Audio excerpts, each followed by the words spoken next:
Salut à tous, est-ce que vous connaissez Falcon?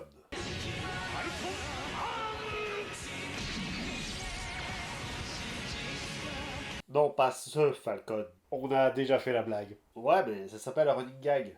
Eh ben ok, continue ton gag avec d'autres Falcons. J'attends. À la limite, il y a lui. Welcome aboard. I'm Blue Falcon. No, you're not.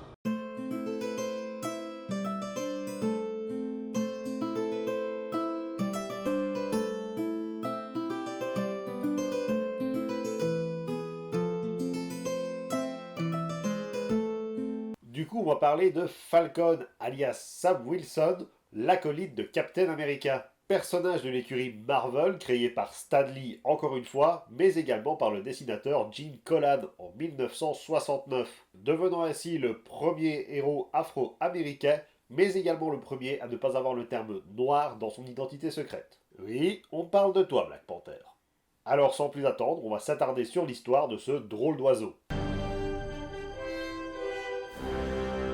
Comme à peu près tous les Afro-Américains vivant à New York dans les comics, Sam Wilson est né à Harlem. Et comme bon nombre de super-héros, il a bien entendu une enfance tragique mettant en scène le décès de ses deux parents. À croire qu'on ne peut pas raconter une bonne histoire de super-héros sans voir la mort d'un membre de sa famille.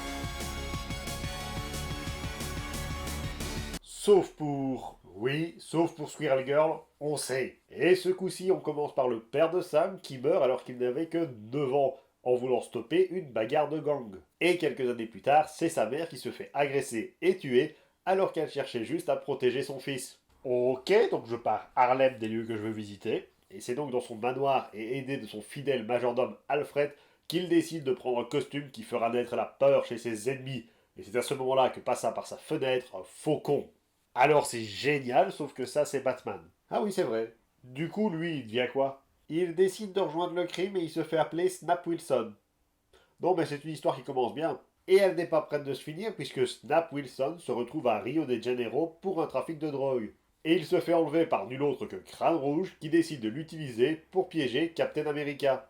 C'est d'ailleurs lors de ces événements qu'il y récupérera ses pouvoirs, on y reviendra, et qu'un retcon fera effacer l'identité de Snap Wilson. Encore un retcon? Oui, ici on finit par découvrir que Snap Wilson était une identité créée de toutes pièces par Crâne Rouge, ce qui fait que Sam n'a jamais été réellement méchant. Et c'est ainsi qu'il est devenu le fidèle compagnon de Captain America. Tout du moins pour un temps, parce qu'il a aussi vécu des aventures de son côté, ou aux côtés d'autres super-héros, comme Roscoe Simons. Ok, là je suis perdu, c'est qui celui-là? Alors, pour la faire simple, Roscoe a repris le costume de Captain America une fois que ce dernier est devenu nomade. C'était une période compliquée de ma vie, alors tes pics n'ont rien de drôle, la guêpe. Donc, techniquement, il est toujours le partenaire de Captain America. Oui, même si c'est plus vite lui le mentor dans cette configuration. Mais bon, quand on voit la longévité de Roscoe, c'était peut-être pas lui le meilleur choix. Et il dure combien de temps? Pendant 2 numéros. Et après, il est tué par Crâne Rouge. Et c'est suite à sa mort que Steve Rogers redeviendra Captain America et que Sam s'en voulut pendant des années. Donc Roscoe est un peu une femme dans le frigo. C'est assez résumé, mais oui, on peut le voir comme ça. Il finit aussi par être recruté au sein des Vengeurs par Henry Peter Gyrich. Mais là aussi, il va pas rester longtemps au sein de l'équipe, parce qu'il va se rendre compte qu'il est juste là pour remplir un quota. En tout cas, on est content de t'avoir engagé, car je ne te cache pas qu'on avait un quota à remplir. Ouais, tout de suite ce gag prend une autre tournure. Il finira quand même par les rejoindre et se rendra compte que Del Rusk, le secrétaire à la défense des Nations Unies, est en fait un traître. C'est bizarre, ça me rappelle quelque chose. Ah oui? Moi non. Je ne m'inquiète pas pour un bateau, je m'inquiète pour toute la flotte. Mais c'est sans doute une coïncidence. Il se trouve d'ailleurs que Rusk est en réalité Crâne Rouge. Donc sérieusement, au bout d'un moment, on va croire qu'il n'a qu'un seul ennemi. Et on va faire un petit arrêt par la guerre civile des super-héros où Iron Man et Captain America s'affrontent. Et bien entendu, Falcon se range du côté du Captain. On ira plus dans le détail de Civil War dans une vidéo prévue à ce sujet. Parce qu'on en a des choses à dire. Notamment sur l'événement le plus tragique de cette histoire. La mort de Captain America? Non, la séparation entre Squirrel Girl et Pénance. Tu as un curieux sens des priorités. Et une fois que Captain America a passé son bouclier à gauche, Falcon fait preuve de tout son courage avant de rejoindre Iron Man. Sérieusement, tu comptes bouffer à tous les mangeoires ou comment ça se passe? Bref, du coup, il récupère la protection de Harlem. C'est Luke Cage qui va être content. Avant d'être réengagé par le Shield pour trouver le responsable de la mort de Captain. Une mort perpétrée par... Crâne Rouge. Sérieux les gars, ça devient redondant. Rassurez-vous cependant, après cette mauvaise grippe, le Captain revient pour se faire de nouveau botter les fesses. Laisse-moi deviner, par Crâne Rouge? Non, par Iron Nail. Alors je sais pas si son nom fait référence à clou de fer ou ongle de fer, mais dans les deux cas ça fait ridicule. Ok, encore une fois je suis paumé, du coup c'est qui celui-là? Ran Shen de son vrai nom est un descendant d'immigrants chinois, qui voulait à la base aider le rêve américain, et puis qui finalement a tourné la carte et a voulu faire honte à son pays. C'est assez bizarre, là aussi ça me rappelle quelque chose. Monsieur le Président. Enfin, soit. Lors d'une confrontation avec Captain America, Ran Shen lui draine ses pouvoirs et le fait devenir vieux. Encore une fois. Et vu que l'univers comics n'aime pas quand il manque un super-héros, il allait falloir trouver un nouveau Captain America. Sam Wilson. Et je pourrais dire que tout va bien pour ce nouveau Captain America, mais en réalité, il le vit assez mal. Il tourne même d'ailleurs le dos au Shield, puis au gouvernement. Et le peuple le considère même comme Captain Socialisme. Ah, Camcord n'est plus trop loin de ma blague sur Captain Communiste. Et ça ne s'arrange pas quand la très grosse grippe de Steve est passée et qu'il revient une nouvelle fois dans le rôle de Captain America. Du coup, on a deux Captain America. Si seulement, on parle très souvent du Spider-Verse et des nombreuses versions de l'homme araignée, mais il y a tellement de personnes qui ont porté un bouclier qu'on pourrait remplir une équipe d'Avengers rien qu'avec eux.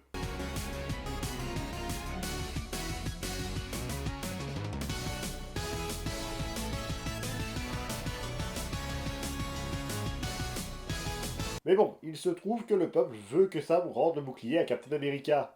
Captain America lui-même veut récupérer son bouclier. Mais c'est surtout que ce Steve est en réalité Hydra suprême, la version du parti au pouvoir en Allemagne lors de la Seconde Guerre mondiale du Captain. Ah, Chut, la monétisation. Ok. Après ces événements, Sam s'offre un peu de repos, et il découvre à son retour que Hydra a pris le pouvoir, sous la houlette de Hydra suprême. Il rejoint donc le nouveau groupe de super-héros nommé Underground pour affronter ce nouvel empire. Et cet arc voit aussi le retour du bon et loyal Steve Rogers, et Sam lui donne le bouclier, abandonnant ainsi l'identité de Captain America, avant d'aller sauver des petites vieilles dans les rues de Chicago. C'est pas super épique comme fin. Comme je l'ai dit, l'univers comics n'aime pas quand des super-héros disparaissent, et Sam Wilson en devenant Captain America a laissé un vide. Et c'est là qu'entre en scène Joaquim Torres, créé par Nick Spencer et Daniel Acuna. Et donc, je ne ferai pas cette blague. Moi par contre, je vais la faire. Hakuna Matata. Quel chant fantastique. Tu es une personne méprisable. Joaquim n'est pas, comme son nom l'indique, suédois, mais bien mexicain, immigré depuis quelques années. Il se fait capturer par les Fils du Serpent pour le compte de Karl Malus. Et avec un nom pareil, il ne pouvait que bien tourner. Jamais faire confiance aux personnes qui s'appellent Karl. Le docteur Malus, parce que oui, il est docteur, le machin, capturait des immigrés à la frontière pour faire des expériences sur eux. Quel genre d'expérience? Ben, disons qu'il a réussi à changer Sam Wilson en loup-garou. Une malédiction qui avait déjà touché le Captain America original en lui donnant le surnom de Capwolf. Comment on en est arrivé là? Soit une panne monumentale d'idées, soit une prise massive de drogue. À toi de voir. Et pour en revenir à Joachim, on va lui faire quoi? Il va mélanger son ADN avec celui d'un piaf, pour lui faire prendre littéralement son envol. Oui, vas-y, tu peux faire la blague. On peut dire que Malus Donne des ailes. Bien entendu, une fois que Sam Wilson l'a sauvé, Joachim est devenu son nouveau sidekick avant de rejoindre les champions durant l'arc Secret Empire. Alors, les champions, c'est une formation des Young Avengers qui comprend notamment Patriot et Iron Heart, les versions jeunes de Captain America et Iron Man. Il est intéressant de noter qu'une fois que Sam Wilson est redevenu le Faucon, Patriot a proposé à Joachim d'autres surnoms, comme The Furious Feather ou The Wildly Birdie. Alors, Patriot, je n'ai rien contre toi, tu es sans doute quelqu'un de très sympa dans la vraie vie, mais plus jamais tu proposes des surnoms. Et bien sûr, notre tour ne serait pas complet sans s'attarder sur les pouvoirs de notre héros. Alors, comme on a deux super-héros, on va voir les pouvoirs qu'ils ont en commun et ceux qu'ils ont chacun de leur côté. Et rassurez-vous, ce sera bien plus court que Scarlet Witch. Déjà, on peut commencer par l'allié du faucon, le sidekick du sidekick, Redwing. L'objet est en sécurité. Merci, Sam. C'est pas moi qu'il faut remercier. Remercier un drone, tu rigoles? Il s'appelle Aile Rouge. C'est pas pour ça que je vais le remercier. Il est gentil, fais-lui un bisou. Contrairement au film, Redwing est un véritable faucon de compagnie. J'ignorais même que c'était possible. Il l'a acheté en souvenir à Rio de Janeiro avant de se faire enlever par Crâne Rouge. Voilà, certains ils prennent des boules de Noël, lui c'est les rapaces. D'ailleurs, c'est assez amusant qu'il aille surnommer Aile Rouge. Sans doute un hommage à son ancien ennemi. Et d'ailleurs, grâce aux manipulations de Crâne Rouge, Sam a pu créer un lien télépathique avec son faucon, avant que ce lien ne s'étende aux autres volatiles. Et pour ce qui est de Joachim, rappelez-vous que son ADN a été mélangé avec celui d'un oiseau. Et cet oiseau, en l'occurrence, c'était Redwing.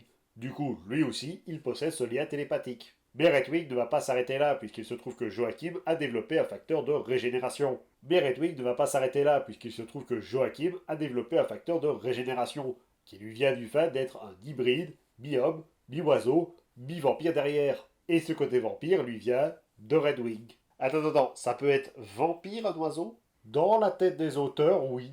L'autre pouvoir inhérent au personnage, c'est bien entendu sa capacité de voler. Là où Joachim peut utiliser ses bras en guise d'aile, Sam de son côté possède un planeur, qui s'est vu évoluer au fil du temps. Ce planeur peut aller à une vitesse de 402 km/h. Je vous laisse le temps de vous figurer la vitesse que ça peut représenter. Sachant que c'est plus qu'un faucon en piqué. Ses ailes peuvent aussi se reconfigurer pour donner d'autres formes, comme par exemple celle d'un bouclier. Et concernant les différentes versions, celui du Wakanda est équipé d'ailes holographiques, alors que le dernier en date, celui de Tony Stark, est équipé d'ailes en vibranium, le même matériau que le bouclier de Captain America, bouclant ainsi la boucle. Merci d'avoir regardé cette vidéo et j'espère qu'elle vous a plu. N'hésitez pas à commenter, à liker, à partager et à vous abonner pour ne manquer aucune des prochaines vidéos. Moi je vous dis à la prochaine, c'était le Game Squeaker pour vous servir.